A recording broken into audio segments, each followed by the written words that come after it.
트럼프와 제이디 벤스 부통령이 평화와 조기 종전을 언급을 했습니다. 이란과의 협상에 무게를 실으면서 지지층도 결집하려는 의도를 익힙니다. 하지만 상황은 그리 녹록지 않은데요. 미군이 이란 호르무즈 해협의 방어선인 7개 섬에서 지상전을 펼칠 가능성도 제기됩니다. 뉴욕 연결해 보겠습니다. 이승윤 특파원, 트럼프 대통령과 제이디 벤스 부통령이 나란히 평화와 조기 종전을 언급했네요. 네, 그렇습니다. 이란 전쟁 발발 한 달째를 맞은 상황에서 트럼프 대통령은 평화를 가져오는 자는 복을 받는다고 적은 친트럼프 성향 목사의 편지를 트루스 소셜에 게시했습니다. 이 편지는 노스캐롤라이나주의 복음주의 목사인 프랭클린 그레이엄이 지난해 10월 보낸 것으로 복음주의 보수 기독교계는 트럼프 대통령의 지지 기반 중 하나입니다. 트럼프 대통령이 이란 전쟁 와중에 5개월 전에 받은 편지를 이제서야 공개한 건 기독교 사순절 기간을 맞아 기독교계 보수 지지층의 호응을 끌어내려는 의도로 풀이됩니다. 앞서 이란 전쟁에 대해서 신중한 입장이었던 제이디 벤스 미국 부통령은 최근 조기 종전 가능성을 언급했습니다. 벤스 부통령은 지난 27일 팟캐스트 더 베니쇼 인터뷰에서 트럼프 대통령은 2년 더 이란에 있는 것에 관심이 없다는 점을 분명히 밝혀왔다고 말했습니다. 특히 미국이 이란 전쟁에서 곧 빠져나올 것이라고도 강조했습니다. 다만 트럼프 대통령은 종전 이후에도 매우 오랜 기간 다시 전쟁을 할 필요가 없게 하려고 잠깐 더 전쟁을 지속할 것이라고 덧붙였습니다. 제이디 벤스 부통령이 조기 종전을 언급하면서 이란과의 협상에 일단 무게가 실리는 분위기도 감지되는데 발언 직접 들어보시겠습니다. We're not interested in being in Iran a year down the road, 2 years down the road. We're taking care of business. We're going to be out of there soon, and gas prices are going to come back down. 네, 트럼프 행정부가 이란과의 협상을 시도하고 있는 이런 정황들은 보이는데요. 지상전 카드 역시 구체적으로 검토하고 있다고요. 네, 그렇습니다. 미국이 이란 주변에 7,000명 규모로 배치한 지상구를 투입할 경우 이란에서 침몰하지 않는 항공모함으로 부르는 호르무즈 해협의 7개 섬이 공략 대상이 될 수 있다고 CNN이 보도했습니다. 7개 섬을 연결한 곡선을 이란이 호르무즈를 지키는 아치형 방어선이라고 부르는데 호르무즈 해협의 안보 통제에 있어서 이란의 전략적인 우위를 제공하는 곳으로 여겨지고 있습니다. 결국 미국의 이 지상군 작전이 전개될 경우에 전략적 요충지인 이들 7개 섬을 확보하는 게 관건인데 위험과 손실이 따를 수밖에 없다는 게 전문가들의 지적입니다. 미국의 2개의 해병 원정대 5,000명이 상륙작전을 펼치려면 군함이 호르무즈 해협의 동쪽부터 통과해야 하는데 동쪽의 4개 섬, 특히 라라크 섬의 미사일이나 소형 공격정이 위협적이라는 지적이 나옵니다. 또 섬을 점령한 미국 지상군은 이란 본토에서 날아올 드론, 미사일, 포병 공격에 노출될 수 있어서 추가 사상자가 나올 가능성이 큽니다. 지금까지 미군 전사자는 13명, 부상자는 300여 명입니다. 트럼프 대통령은 그동안 인명피해 부담이 큰 지상전에 대해서 매우 신중한 입장을 보여왔는데요. 직접 발언 들어보시죠. Have to be very good reason. And I would say if we ever did that, they would be so decimated that they wouldn't be able to fight at the ground level. 네, 이런 상황에서 이란의 반격이 거세지고 있는데요. 미군과 이스라엘의 피해가 커지고 있다고요. 네, 그렇습니다. 사우디아라비아의 미군 이 프린스 술탄 공군기지가 이란 미사일 공격에 노출돼 4,500억 원짜리 E3 센트리 조기 경보 통제기가 파괴됐습니다. 꼬리 부분이 완전히 잘려서 비행이 불가능해졌는데 이번 피해는 전 세계에서 운용 중인 E3 기종이 전투에서 손실된 첫 사례로 남게 됐습니다. 동체 위에 회전하는 레이더 원반을 장착한 E3는 원거리 위협을 탐지하고 전투용 항공기들을 지휘해 공중전을 유리하게 이끄는 대형 전략 자산입니다.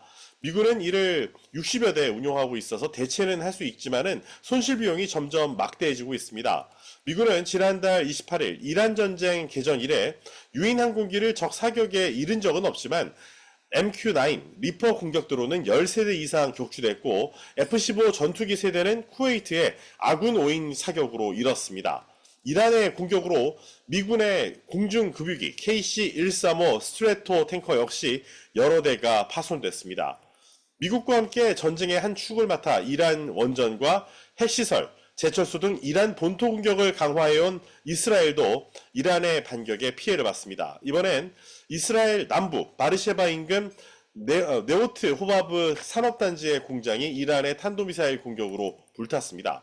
이런 상황 속에 홍해에서 작전을 폈던 미 해군 항공모함 제럴드 R 포드함이 화재로 전선에서 벗어나 크로아티아 스플리트항에 입항했습니다. 미국이 보유한 세계 최대의 항공모함인 포드함에서는 지난 12일 홍해 이동 중에 세탁실의 화재로 승조원 3명이 다쳤고 200명이 연기를 마셔서 치료를 받았습니다. 예멘의 친이란 반군인 후티가 참전을 선언하고 미사일 공격을 개시함에 따라 포드함이 홍해로 되돌아올 경우에 공격을 받을 우려가 있다는 지적이 제기되고 있습니다. 지금까지 뉴욕에서 YTN 이승윤입니다. 이란이 종전 협상을 타진하는 미국의 진위를 의심하며 미 지상군이 투입되면 강력히 대응하겠다고 경고했습니다. 예멘의 친이란 후티 반군의 참전도 본격화하며 중동 전쟁의 새로운 변수로 떠오르고 있습니다. 요르단 암만에서 조수연 특파원이 보도합니다. 이란이 미군의 지상전 가능성에 대해 결사항전 의지를 천명하고 나섰습니다. 모하마드 바게르 갈리바프 이란 의회의장은 성명을 통해 미국이 공개적으로 협상 메시지를 보내면서도 은밀하게 지상 공격을 계획하고 있다고 주장했습니다. 그러면서 미군이 지상에 도착하면 불태우겠다며 기다리고 있다고 밝혔습니다. 미국을 응징하고 후회하게 만들어 더는 이란을 공격할 생각을 품지 못하게 만들 수 있다고도 강조했습니다. 이란은 또 테헤란 과학기술대와 이스파한 공대가 공습을 받자 보복을 천명했습니다. حاکمان بی تدبیر کاخ سفید بدانند از این پس همه دانشگاه‌های رژیم اشغالگر و دانشگاه‌های آمریکایی در منطقه غرب آسیا 이스라엘과 중동 곳곳을 겨냥한 이란의 공격이 끊이지 않는 가운데 이란을 지원하는 저항의 축 세력들도 가세하고 있습니다. 예멘 후티 반군은 이틀째 이스라엘을 공습하면서 이스라엘이 공격을 멈출 때까지 군사작전을 계속할 것이라고 경고했습니다. 레바논에서 이스라엘군과 교전 중인 헤즈볼라는 이스라엘 북부 군 기지로 미사일과 드론을 발사했습니다. 특히 이스라엘의 공습에 레바논 언론인이 사망한 것을 두고 공방이 벌어지고 있습니다. 이스라엘군은 헤즈볼라를 공습하는 과정에서 헤즈볼라와 연계됐다며 레바논 언론인 3명을 표적 살해했습니다. 이란과 레바논 정부는 국제법을 위반한 노골적 범죄라고 비난했지만 이스라엘 측은 숨진 기자들이 헤즈볼라 소속으로 이스라엘군의 위치를 폭로했다고 주장했습니다. 이란이 미국의 진위를 의심하며 전면전도 불사하겠다는 의지를 드러내면서 협상 전망은 더 불투명해지고 있습니다. 암만에서 YTN 조수연입니다. 이란은 호르무즈 해협을 여는 조건으로 일종의 통행료 부과를 추진하고 있습니다. 이미 미국은 거부 의사를 밝혔지만 이번엔 다른 이슬람 4개국까지 가세해 백악관에 이를 제안했습니다. 김정욱 기자입니다. 이란 의회는 호르무즈 해협을 지나는 선박에 안전을 제공하는 대가로 통행료를 물리는 법안의 초안을 다듬고 있습니다. 이번 주 최종안이 나올 수도 있는 것으로 전해졌습니다. 법안이 통과돼 시행되면 전쟁 비용 보전과 안보 유지 비용 명목으로 이란이 받을 통행료는 회당 약 30억, 한 해 30조에서 150조 원을 걷어들일 수 있을 거란 예상이 나옵니다. 미국은 통행료 부과를 강하게 반대했고 함께 회담한 주요 7개국 다른 외무장관들도 자유롭고 안전한 항행을 회복하라고 촉구했습니다. One of the immediate challenges we're going to face is an Iran that may decide that they want to set up a tolling system in the Straits of Hormuz. Not only is this illegal, it's unacceptable, it's dangerous to the world, and it's important that the world have a plan to confront it. 서방 나라들이 미국에 동조하자 이번엔 반대로 이슬람 국가들이 이란을 거드는 듯한 모양새입니다. 파키스탄과 튀르키예, 이집트, 사우디아라비아 외무장관이 모여 호르무즈 재개방 문제를 주로 논의했습니다. 회의 전 수에즈 운하 방식의 통행료 체계가 포함된 제안서를 미국 백악관에 전달한 것으로 알려졌습니다. 튀르키예와 이집트, 사우디가 호르무즈에서 원유 수송을 관리할 컨소시엄을 구성할 수 있고 파키스탄에 참여를 요청했다는 전언도 나옵니다. 컨소시엄 제안이 미국, 이란과도 논의됐다고 소식통들은 전했습니다. 이들 이슬람 국가장관을 초청해 회담을 연 파키스탄은 총리와 국방군 총사령관이 각각 이란 미국 대통령과 대화하며 중재국 역할을 하고 있습니다. 파키스탄은 미국의 주요 비나토 동맹국이지만 미군 기지가 없어 여느 중동 국가와 달리 이란의 미사일 공격을 받지 않았고 시아파 무슬림이 많아 국경을 맞댄 시아파 종주국 이란과 오랜 유대 관계를 맺어왔습니다. YTN 김종욱입니다. 최고 가격제 시행에도 서울 시내 평균 휘발유 값이 1,900원을 돌파했습니다. 기름값 걱정에 대중교통으로 발걸음을 옮기는 시민들이 늘고 있고요. 정부와 지자체도 대책 마련에 나섰습니다. 현장 취재 기자 연결합니다. 최승훈 기자.